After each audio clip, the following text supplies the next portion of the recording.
G'day fellas and welcome to a very special casted game.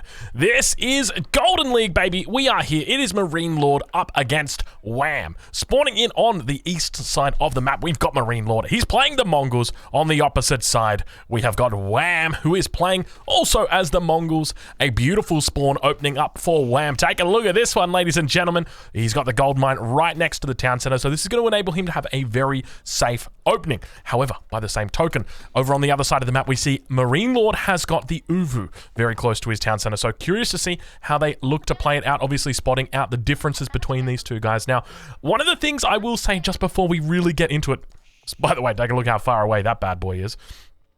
So one of the things I just want to mention before we really get into it is that the overlay that you guys are seeing, I'm actually taking the overlay from the feed that Lidicore is putting up to stream right now, and I'm specifically taking out those parts of the stream or of the what do you call it? Like if you watch it right now, ready? Look at that. So I'm taking that part of the stream and I'm putting it up on my little part. So hopefully that should be right there. But that's how we're doing it, and so I'm synced up with them. But I've got the overlay. At least I've got parts of the overlay. You can see I don't have all of the overlay. I don't have those upgrades, so we're still going to have to check those. But I can see everything that you guys can see as well. I've got those on my screen next to me, so we're going to be absolutely Gucci. But yeah, I'm incredibly excited for this series. So Wham up against MarineLord. So for anybody unfamiliar with MarineLord, what rock have you been sleeping under, and can I have a ticket to come sleep under it with you? Because that sounds like a very warm, cozy rock. Now, he was knocked out by Beastie Cutie in the, when I say knocked out, brought down to the redemption bracket, the losers bracket. By the same token, Wham was knocked out by Vortex. Now, Wham playing a little bit more defensively. We're seeing that he's only going with a Khan, not going with a Scout, and already we can see that MarineLord has picked up plenty of sheep, finding a couple of sheep up towards the north, and we begin to see pressure being applied to the Uvu. Uvu very far away here from the base of Wham. So, of course, this is a Mongol mirror. Now, look, I never get too excited when it comes to mirrors, but I think Mongol mirror isn't a terrible one. MarineLord now going to be under attack here. A little bit of a movement out towards this position, but at the same time, now going to be coming out with his own Khan. More spears going to be looking to try and chase away this Khan of his enemies. But my main concern for Wham is that he's going to be losing his Uvu. You can see he's aging up. He didn't even really look to scout out his enemy at this point in time, so already a little bit of a slow start. Now, the winner of this game will go on to the next round. The loser of, or rather, I should say this series. This is a best of 3 series, so the loser of this series will be knocked out. The winner of this series will go on to potentially win the entire tournament. He will have a potential window to do that, but you can see Wham got the pastures back home. Not going to really help him out. Uvu definitely going to be an important loss here. So MarineLord going to be very happy with this achievement in the early stages of the game. Now going to be moving out over to the gold mine here. Interestingly, didn't drop down a single outpost here on the Uvu. So normally you would see an Uvu that is far away like this in a Mongol mirror have an outpost dropped on it. But obviously it wasn't the case here. So Wham already looking pretty shaky, looking like he's on shaky grounds at this stage. Now, one of the other things to note is because I'm pulling this UI off the stream, at any point they could enter into cinematic mode, and when they do, I'm going to try and do my best to actually remove that from the stream, because you'll see what happens. Basically, all these parts up towards the top here, they are removed on the stream, so it looks a little bit funny because we're not always looking at the same spots. So I've got a button here sitting next to me that I'm ready to press when we do enter into that cinematic mode, but you will have to forgive me. It might look a little bit scuffed, but we're trying to do it as best as we can at this point in time. So I do apologize to you guys that are watching it and looking for that top tier N4C experience. If you did want to get that top tier N4C experience, I'll leave a link in the description over to where you can watch this on both YouTube as well as Twitch, live every, I think it's 15 GMT every Saturday, every Sunday for the next 2 months. So make sure you go check it out. But we can see Wham almost aged up. MarineLord now slowly but steadily aging up. He's got a pretty decent deer stones here, but back safe gold now, going to be harassed by the Khan. Keep in mind, Khan does have that arrow ready to go, so you would expect as soon as that age up comes through, he's going to be hitting that attack speed arrow, but now you can see the spears moving out into position, and it looks like an outpost going to get dropped down here as well. Wham about to take that Khan into overdrive. Let's see how he looks to play it. I don't think he's going to go for movement speed, but might just go for the attack speed arrow in this position. At the same time, looks like Khan just going to be looking to attack a villager that is getting this Uvu up. Villager might actually go down if it's not careful, the game sounds might seem to be a little bit low. At least they're a bit low for me at the moment, guys. So if they are low for you guys, I do apologize. Yeah, I will try my best. But you can see that attack speed arrow going off. Villager's going to have to fall back into this position, or back towards the town center, rather. A single pasture coming out as well for MarineLord, but I definitely prefer MarineLord's opening at this point in time. He's looking quite good. By the same token, Wham is going to be now adding in that archery range. But I really feel like Wham is quite behind. And you can see that Wham's got everything underneath his town center, so he's very happy here. He's a happy camper. Gold, food, and wood, all of it underneath the town center here. So yeah, some impressive stuff coming out from him so far, but obviously losing that Uvu, it's never pretty. Now those spears are going to be coming forward again, so no real safe Uvu for him. Obviously you can have that dream Mongol spawn of the Uvu gold wood altogether, but it's a very rare spawn, very rare spawn. This second Uvu going to be going down once again. So MarineLord going to be picking up this this Uvu here for free, essentially. I mean, it's basically for free. Villager's going to be coming out looking to repair that. You can see the attack speed arrow coming off. Khan needs to come back here for Wham. You can see it's making its way around now towards this position.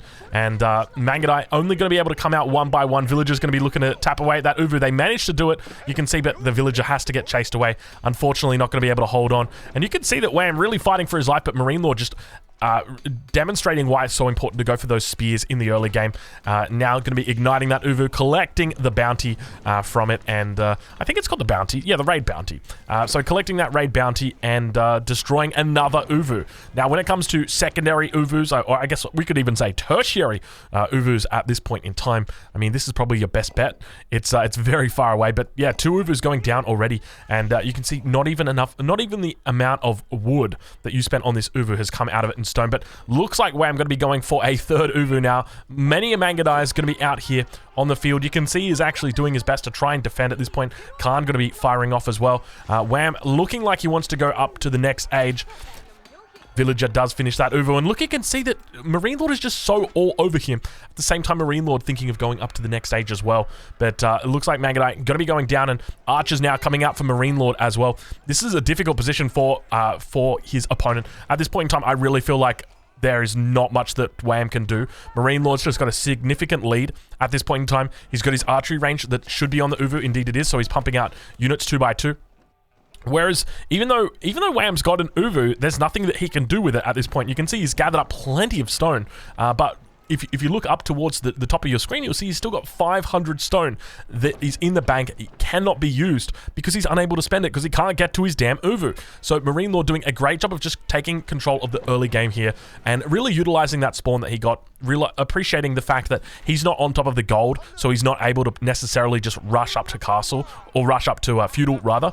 So instead opts for that. So a pretty smart move by him. But the question is, where does he go from here? Now, obviously the answer to that is Castle Age. He's doing a great job of controlling his enemy, but I feel like it's only a matter of time. He's just going to look to continue to strangle him. This whole time, he's got this Uvu just working overtime behind him, whereas back in the base of Wham, who is going up to castle now, it's just going to be a very slow and steady march for him, because you need to consider the fact, okay, he can't even get a blacksmith up.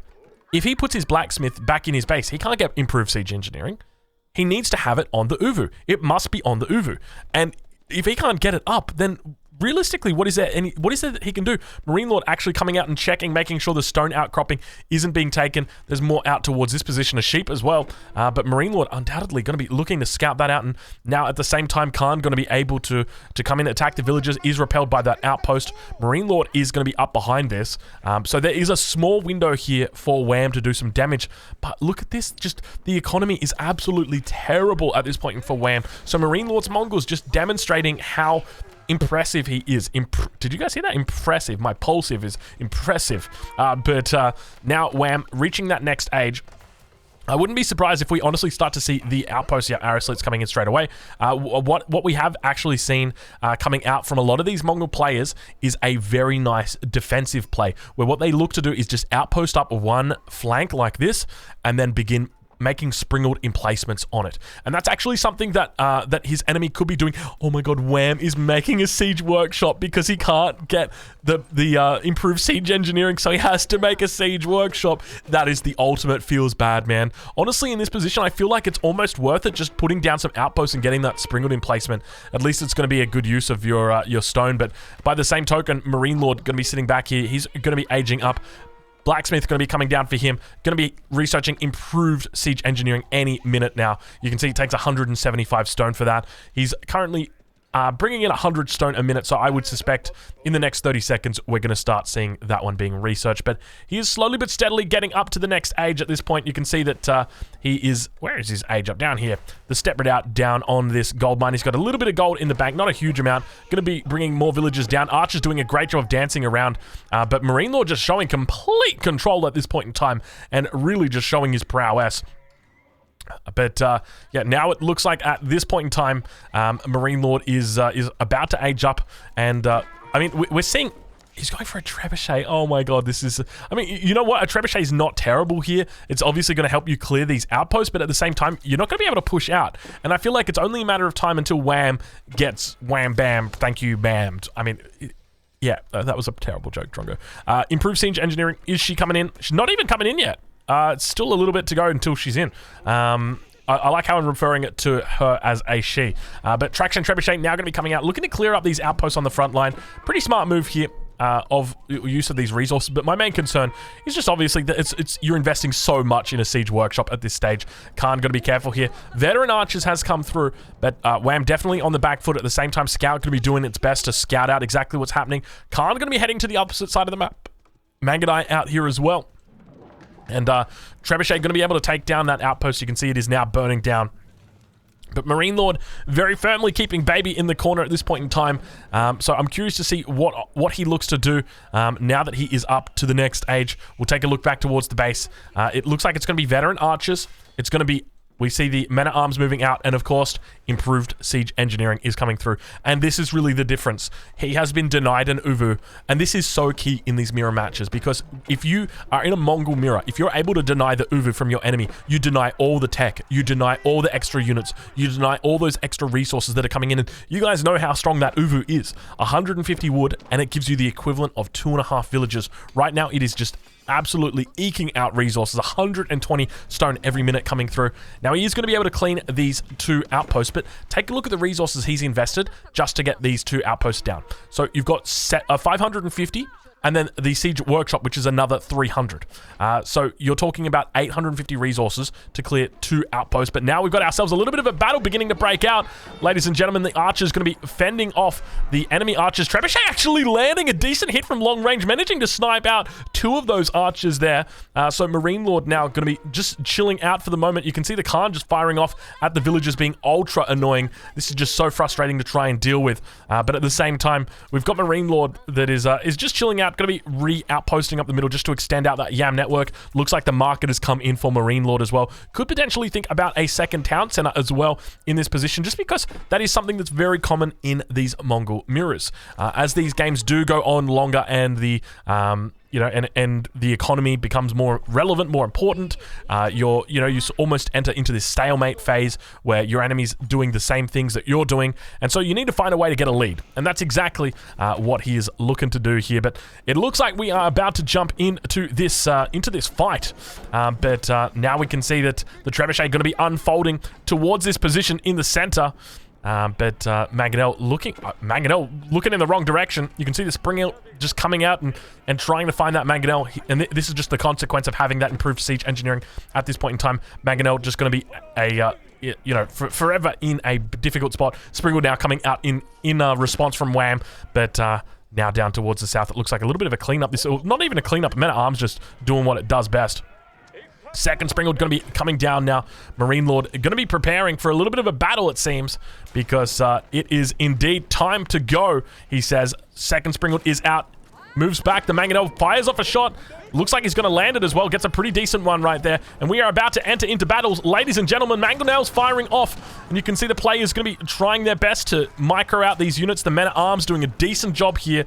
But the Springalds on the backline going to be able to clean up all of the siege of the enemy. And it's not looking pretty right now for Wham. He has been completely cleaned up. He's losing his Uvu once again. And now we continue to see that he's pushing back. I think Wham's going to be tapping out here. And indeed, he does. Ladies and gentlemen, that is it. That is game number 1 of this series between Wham and MarineLord. Game number 2 is going to be the next video that is coming up on this channel. We'll take a quick look to see the difference in... I want to have a look at, I guess, stone count. It's not really relevant because it's, you know, it's active stone. You can see MarineLord spending his stone because he's actually on his Uvu, whereas Wham doesn't have anything. When it comes to villager count, it's going to be identical. When it comes to military count, it's going to be pretty close. I mean, MarineLord obviously had a lead throughout the early game, but Wham's able to... I mean, I say he's able to keep up, but not really. That Uvu is just doing so much difference between these two. So even a bit of a delayed castle doesn't really hurt him. But fellas, that's been it. I hope you enjoyed this casted game. Make sure you check out the next one. Make sure you check out Golden League because there is plenty of action happening this weekend, next weekend, and the weekend after for another 2 months.